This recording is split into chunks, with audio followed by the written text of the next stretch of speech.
Hello everyone, this is Austin from Raw Bliss.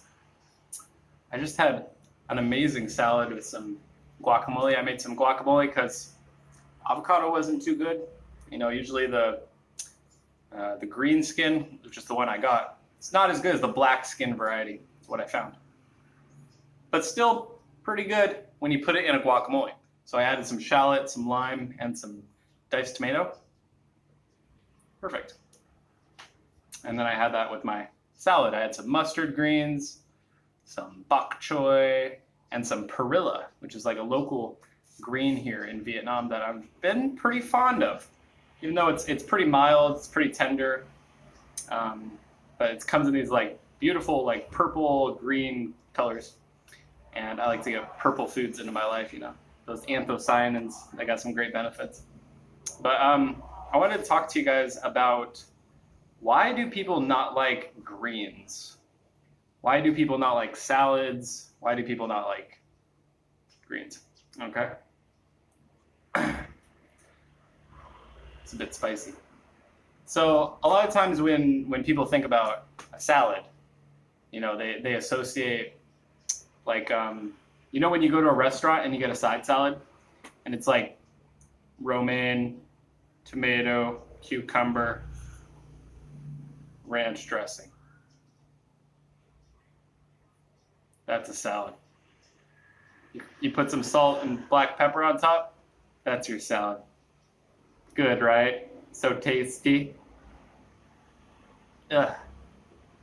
I didn't like salad for the longest time. Like even the first 2 years of fruitarian, I didn't even eat any salads or greens at all. Even though, I regret it looking back now because in Washington State, in colder climates, they have amazing quality greens. And that's the thing. I think people don't realize it because they just don't eat it. They've never tried it. And they don't know how to make a good salad. A lot of people, they'll just use salads as an excuse to eat tons of avocados, and that was me, early fruitarian. I would just eat 13 avocados for dinner. And that was my dinner's an absurd amount of fat and protein, way too much. And it really slows you down. Slows down the pipes a little bit, all that saturated fat. But I think people associate salads with a low quality greens, very basic and not with a lot of different flavors going on. We have all these flavor receptors for salty, bitter, sour, spicy, and usually when people have salads, they aren't stimulating all those taste buds. And I think that's one of the biggest mistakes. So first of all, you want to have a spicy aspect. Now, you can actually have multiple different types of spices. Okay, for example, something like mustard greens, I started loving recently. Amazing. Mustard greens kind of gets you in the nose with the spice, kind of like wasabi or horseradish. I think it's in the same family. But you guys have had mustard, I'm sure, a good quality mustard. It's boo! It's in the nose, and I like that. I like that a lot. So you can do that type of spice, or if you don't like that type of spice, you could do a bit of chili, some bird's eye chili, some habanero, jalapeno, wherever you're at in your spice tolerance. Or you can do onion, garlic, chive, shallot. My favorite's shallot recently because it's got a little bit of sweetness, a little bit of spiciness, nice crunch. And I just like that flavor. It seems like a more complex flavor than an onion or a garlic, even though garlic is great too. I think garlic has a pretty complex flavor. There's also these things called garlic chives. It's a garlic and a chive together. It's like a stronger chive, I guess. So you've got to have your spicy aspect. Bitter is very important. If you just have romaine lettuce as your base for your salad, it's going to be so boring. You want your lettuce to have a lot of flavor, a lot of different flavors going on. You don't want just romaine. It's just water. it doesn't taste like anything, or like iceberg lettuce, you know. It's nice, you can have a little bit in there if you want, like a little bit of iceberg, but add some other greens. There's so many amazing greens that are packed with flavor and nutrition, like mustard greens, like I said, bok choy, you know, you can do bok choy or arugula. Those are both like kind of peppery, like black pepper, and it's just really good. And like bok choy is still like a little bit salty as well, so it has like a nice salt content. You know, obviously people know add tomato, cucumber, like that's great for salads. A little bit of lime juice, you know, a little bit of that sour. You can also get the sour from the tomato. You don't really have to add the lime or the lemon, but that adds like another, like a different type of sour. So when you have the tomato and the lemon and the lime, it adds like a subtler, you know, the tomatoes are more of a subtle sourness, and sometimes they're more sweet and tangy. So that's like what I do is I have like bok choy and mustard greens, and then I'll usually have like a milder green, like a butter lettuce, which has a really nice texture, you know, a nice crunch, but like buttery, and you know, that's really good. Or you can do romaine, or I don't know anybody that really likes iceberg lettuce. It literally has no flavor and like no nutritional content whatsoever. It's just like white. Could do cabbage if you want. Kale, like kale is great. People don't think you can eat like kale raw because like, oh, it's a cruciferous and you know it doesn't digest well, but especially if you like massage it with your dressing, it breaks down the fibers and it helps it like more easily digest, and it is easier to chew, and it's tastier too because you like massage the dressing, so it loses a lot of the bitterness. I know a lot of people can't really tolerate the bitterness, but that's because they're not used to this. And you know, a lot of these greens like romaine and iceberg, even kale, you know, the standard like spinach that you find in the grocery store, like in the bags, they're just grown on some monoculture farm, like in Mexico probably. And not that there's anything wrong with Mexican produce, you know, they have some amazing produce. But when you're getting your produce from monoculture, the soil is lacking diversity. And when the soil lacks diversity, the food lacks nutrients, minerals, rather than if you were to buy your greens from someone's backyard, someone's garden, and they have a bunch of different greens and like fruits and veggies growing, then the soil content is going to be a lot better. And so yeah, always try to source local quality. Are these greens organic? I get that question a lot. Are these greens organic that I'm getting?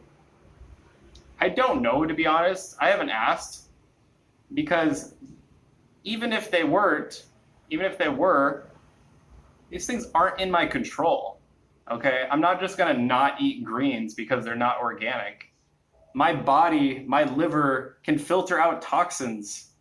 You know, it's not like I've been eating these things for a long time. It's like, it's not going to kill you. A little bit of pesticide. Oh my God, no. Organic uses pesticide as well. Okay, so I think I actually saw Andrew Perlott on YouTube. He did some comparison between conventional and organic, and found that in some cases the conventional was actually less pesticide residue and like, you know, more nutritious or something in some way. So focus on quality. Forget about this organic, conventional, you know, like focus on quality. Like I could go to the store and get some organic romaine, you know, and it'd be grown in like some monoculture farm here in Vietnam, and I'd be like, no. I'd rather have the local, the stuff that grows here. Really good stuff. Okay? So I think that's really important too. Focus on quality. Don't worry about this organic. Have this mindset. You know, like your body can deal with whatever pesticide, you know, give your body some more credit than that. That's just my perspective, at least. I don't, you know, I live in Vietnam. Okay? Not everything's organic. Nearly nothing's organic. You know, I do buy some stuff from organic shop when, you know, but it's limited. and it comes from way up north in Vietnam. And I want to eat stuff that's local. I want to eat stuff that's grown here. And even though I do think the greens that I get are organic or like not sprayed, because the mustard greens, you know, they'll be there's always insects, you know, that's a good sign. You know, that's another thing. Look for insects on your food. And so yeah, I think that's really important, is quality. And like the higher quality it is, the better it's going to taste. So make sure to, you know, treat yourself to high quality foods. Like, don't just buy like the cheapest iceberg lettuce. You know, you can get it for like 99 cents. Oh my God, it's so good. I can use this to scoop up my guac. And that's good every once in a while, but I want to encourage you guys to eat a wider variety of foods, especially in greens. If you're living in a subtropical environment, they're not going to have high quality fruits that are grown locally. You want to focus on quality. If you can't get high quality fruits, then go to the greens. Get the high quality grains. Okay? Like, it makes sense to me now, but like looking back, like, how did I not see this before? So like always just focus on quality. And like fruits and greens, they have the same, you know, minerals, right? They just have them in different proportions. Okay? So if you're not getting your nutritional needs met from fruit, add in the greens, especially if you're living in an environment that has good quality greens. I really encourage you guys, even like heirloom tomatoes. I see the cucumbers, like, why did I eat more cucumbers in America? Like these dark green, like super nice cucumbers, zucchini, like radicchio, celeriac, like Romanesco, all this cool stuff. Like Romanesco looks like the Fibonacci spiral. Like,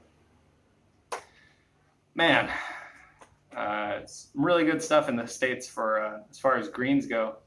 Local, organic. You know, organic's a lot bigger there in the States, but you know, I think that's a whole nother video. That's a whole nother topic, because I think it's kind of blown out of proportion. Like organic. Like, you know, I worked at an organic local store for 3 years, 100% organic, and you know, a lot of the times I would get better quality from some of the conventional stores like Trader Joe's or something, or go to a local farmer's market, you know. But yeah, I think that's it for this video. Just really get the quality. And when you're making a salad, try and get different aspects. Like use some celery. It's got nice crunch, and you can even grate it. Like my friend Ollie was telling me, Flavors of Light. You can grate it, and it gets like this really nice texture, and it's like salty. And so, you know, have a salty aspect. Add some lime, lemon. Even use different types of citrus in the same salad. Add some orange, lemon, and lime. It makes a really nice dressing. Get a fat aspect in there. Get some coconut, some avocado, a small amount of nuts and seeds if you want to. Soak them, blend them up, and do a nice dressing. You can even juice, like I do. I juice bell peppers, juice tomatoes, juice carrots, and blend it with your fats. It takes a little effort, but it's totally worth it, you guys. Like, it's so good. So yeah, mix up your salads. Don't just do the same greens that you always do. Get that, you know, get that mustard green, get that, wow, what is that? And like at the market, and just taste a little bit of it and feel like, oh, wow, that's really good, you know? And try to diversify like the fruits and vegetables you eat. Don't just eat, you know, the bananas and the oranges and the pears, and, you know, it just, like, this diet doesn't have to be boring, you guys. Like, it's only boring because people have that mindset and they don't know what to do. They don't know to look around. Like, I love this diet because I'm constantly finding new things still. Like, when I go to the vegetable market, I'm kind of overwhelmed. I'm like, what do I put in my salad today? But it's always so fun. And like, you can try things. Like, don't be afraid to try something new. Like, get outside your comfort zone. Get outside your, you know, people will just do the same romaine, cucumber, tomato, lime, avocado, cilantro, boom. You know, get some different herbs too. Like dill is amazing. Cilantro and dill are my favorite, but you can get parsley in the States. I can't get parsley here, not that I've found at least. You can even do mint in salads. Sub-acid fruits like apple or mango mix pretty well with greens and other fruits, but I wouldn't use any fruits that are not sub-acid. You know, sub-acid, mango, probably berries would be good. I think berries are sub-acid. But I wouldn't mix that with like a tomato. I don't know. You know, try and follow your food combining rules, of course. But you can make some amazing salads, you guys. Like, get outside your comfort zone. Get outside the normal salad. You know, especially like as a raw foodist, like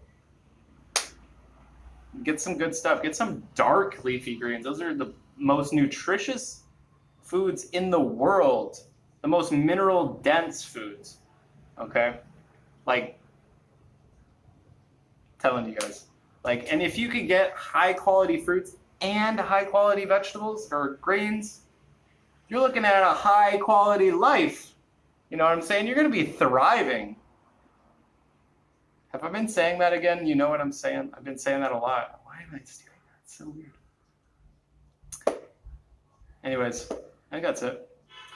Try and minimize your spices, like dried, irradiated spices in your salads. It's not really like raw living foods, you know. You want your food to be alive so that you can feel alive. So try and limit those. Try and keep those in small proportions. And the nuts and seeds that are, you want to soak those, sprout them if possible. You want your food to be alive, you guys, so you can feel alive. Hope this helped someone out there. If it did, please comment down below and let me know what you think. Let me know your favorite salad, your favorite greens. Have you tried something new recently? And yeah, give the video a thumbs up if you enjoyed and subscribe for more. See you guys in the next one. Peace and love.